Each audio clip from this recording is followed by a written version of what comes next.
Dixie Virginia Carter was an American film, television, and stage actress, best known for her role as Julia Sugarbaker in the CBS sitcom Designing Women. Carter made her professional stage debut in a Memphis production of the musical Carousel in 1960, before moving to New York in 1963. Having stopped acting for several years to look after her children, she returned in 1974 and made her Broadway debut in the musical Sextet. She then starred as District Attorney Brandy Henderson in the CBS soap The Edge of Night, before returning to Broadway in the 1976 musical Pal Joey. After her 7 seasons on Designing Women, she starred as Maria Callas in the Broadway play Masterclass in 1997, replacing Patti LuPone. She then starred as Randi King on the CBS legal drama Family Law and as Gloria Hodge on the ABC series Desperate Housewives, for which she received an Emmy Award nomination. Early life: Carter was born in McLemorsville, Tennessee, and spent many of her early years in Memphis. She attended college at the University of Memphis and Rhodes College.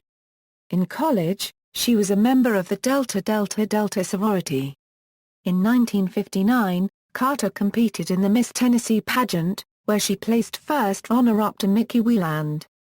Carter won the Miss Volunteer Beauty pageant at the University of Tennessee in the same year. Career: in 1960, Carter made her professional stage debut in a Memphis production of Carousel. She moved to New York City in 1963 and got a part in a production of Shakespeare's The Winter's Tale. In 1967, she began an 8-year hiatus from acting, to focus on raising her 2 daughters. She returned to the craft in 1974, when she filled in for actress Nancy Pinkerton as Dorian Cramer on One Life to Live, while Pinkerton was on maternity leave. She subsequently was cast in the role of Assistant DA Olivia Brandeis Brandy Henderson on the soap opera The Edge of Night, on which she appeared from 1974 to 1976. Carter took the role, though some advised her that doing a daytime soap might negatively affect her career. However, she was first noticed in this role, and after leaving Edge of Night in 1976, she relocated from New York to Los Angeles and pursued primetime television roles. In 1976, she won the Theatre World Award for Jessie and the Bandit Queen. She appeared in series such as Out of the Blue, On Our Own, Different Strokes, The Greatest American Hero, and as the stuck-up and conniving Carlotte Rebeck on Filthy Rich. Carter's appearance in Filthy Rich paved the way for her most notable role, that of sharp-tongued liberal interior decorator Julia Sugarbaker in the 1986-1993 television program Designing Women, set in Atlanta. Filthy Rich was created by Linda Bloodworth Thomason, who also went on to create Designing Women. After much persuasion from creators Linda Bloodworth Thomason and her husband, Harry Thomason, Hal Holbrook, Carter's real-life husband, had a recurring role as attorney Reese Watson. Carter's daughters, Gina and Mary Dixie Carter, also had guest star roles as Julia Sugarbaker's nieces, Jennifer and Camilla, in the episode The Naked Truth in 1989. In 1997, Carter starred as Maria Callas in the Terrence McNally Broadway play Masterclass. She played the role from January to June. The role had previously been played by Zoe Caldwell and Patti LuPone.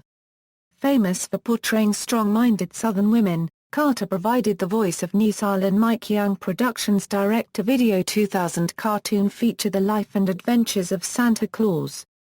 She was also in the voice cast of My Neighbors the Yamadas, the English-language dub of Studio Ghibli's 1999 anime movie of the same. From 1999 to 2002, she portrayed Randi King on the legal drama Family Law, portraying a lawyer for the first time since she played Brandy Henderson on The Edge of Night. From 1999 to 2000, she also was a cast member on the short-lived sitcom Ladies' Man, appearing as a regular on both Ladies' Man and Family Law, simultaneously. In 2004, she made a guest appearance on Law & Order, SVU, playing a defense attorney named Denise Brogmerton in the episode called Home, in which she defended the paranoid mother of 2 children who had manipulated her older son to kill the younger son, after breaking her home rules. Carter starred in several Broadway musicals and plays. She appeared on and off Broadway, as well, playing the role of Melba Snyder in the 1976 Circle in the Square revival of Pal Joey and diva Maria Callas in Terrence McNally's Masterclass, a role created by Zoe Caldwell. In 2006 07, Carter found a resurgence of fame with a new generation of fans portraying Gloria Hodge, Brie Van de Kamp's disturbed mother-in-law, on Desperate Housewives. Creator Mark Cherry started out in Hollywood as Carter's assistant on the set of Designing Women. Her first and only Emmy Awards nomination was for the 59th Primetime Emmy Awards under the category of Outstanding Guest Actress in a Comedy Series for her role as Gloria Hodge. Carter gave an interview in 2006 for the feature-length documentary, That Guy, The Legacy of Dub Taylor, which received support from Taylor's family and many of Dub's previous co-workers, including Bill Cosby, Peter Fonda, Don Collier, Cheryl Rogers Barnett, and many others. The project was scheduled to have its world premiere at Taylor's childhood hometown of Augusta, Georgia, on April 14, 2007. Her final film was That Evening Sun, which she filmed on site with her husband Hal Holbrook in East Tennessee in the summer of 2008. The film was produced by Dogwood Entertainment and is based on a short story by William Gay. That Evening Sun premiered at South by Southwest, where it competed for the Narrative Feature Grand Jury Prize. Personal life. In 1967, Carter married businessman Arthur Carter. They had two daughters, Mary Dixie and Ginna. Following the birth of her daughters, Carter left acting for 8 years to focus on raising her children along with Arthur's 3 children, John, Wendy, and Ellen Carter. Later, she had grandchildren, Jake, Harrison, and Sophia Carter.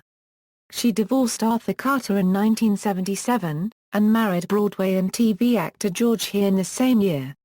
2 years later, she divorced Hearn. She was married for the third time on May 27, 1984, to Hal Holbrook, who is most noted for his appearances as Mark Twain. Carter renovated her old family home in Macklemore with the designs of architect Hoyt Johnson of Atlanta. She and Holbrook divided their time between their homes in Beverly Hills, California, and Macklemore, Tennessee, where Carter's elderly father, Halbert, resided until his death in early 2007, at age 96.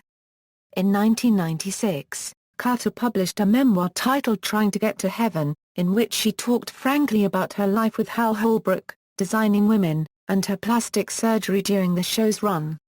She acknowledged, along with other celebrities, having used human growth hormone for its anti-aging properties. Political views. Carter was a registered Republican, who described her political views as libertarian. She was interviewed by Bill O'Reilly along with Pat Boone at the 2000 Republican National Convention. Although her Designing Women character, Julia Sugarbaker, was known for her liberal political views and subsequent monologues, Carter disagreed with many of her character's left-of-center commentaries and made a deal with the producers that for every speech she had to make with which she disagreed, Julia would get to sing a song in a future episode. Carter once jokingly described herself as the only Republican in show business. She was also a strong supporter of the gay community. Death and legacy. Carter died on April 10, 2010, in Houston. Her death was announced by her husband, who stated the cause as complications from endometrial cancer which was diagnosed earlier in 2010. In addition to Holbrook, she is survived by her daughters from her first marriage, Ginna Carter and Mary Dixie Carter, as well as a sister, Melba Helen Heath, and several nephews and nieces. In addition to family, her funeral, held on April 15, 2010, was attended by Designing Women co-stars Delta Burke, Annie Potts, and Jean Smart. Dixie Carter was interred in her hometown, Macklemore, Tennessee. The Dixie Carter Performing Arts and Academic Enrichment Center in Huntingdon, Tennessee, is named in honor of Carter. A public service announcement made by Carter in 2003 describing and offering outreach to sufferers of spasmodic torticollis/cervical dystonia began appearing in New York and New Jersey, and then across the United States in 2010. Filmography, awards and nominations, references. External links. Official site, Dixie Carter at the Internet Movie Database, Dixie Carter at the Internet Broadway Database. Dixie Carter at Find a Grave,